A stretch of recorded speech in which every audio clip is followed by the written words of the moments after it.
السلام علیکم دوستو، مت دیکھ کے کوئی گنہگار ہے کتنا، یہ دیکھ کے تیرے ساتھ وفادار ہے کتنا۔ پیاری امی تیرے خوشبو نہیں ملتی، تیرا لہجہ نہیں ملتا، ہمیں تو شہر میں کوئی تیرے جیسا نہیں ملتا۔ ہر آنے والا دن ہمیں یہ بتاتا ہے کہ ہم پہلے کتنے بیوقوف ہوا کرتے تھے۔ کہتی تھی نماز پڑھ کر میسج کرتی ہوں، مہینہ ہو گیا شاید عمرے پر چلی گئی۔ زندگی میرا اور اس کا ایسا قصہ ہے، وہ میری زندگی کا خوبصورت حصہ ہے۔ میں دنیا کے سبھی دکھ برداشت کر لوں گی، بس تیرا ہاتھ میرے ہاتھوں میں ہونا چاہیے۔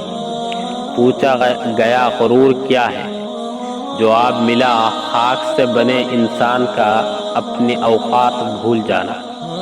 کوئی بھی چیز دل کو ایسے زندہ نہیں کر دیتی جیسے قرآن کرتا ہے۔ السلام علیکم۔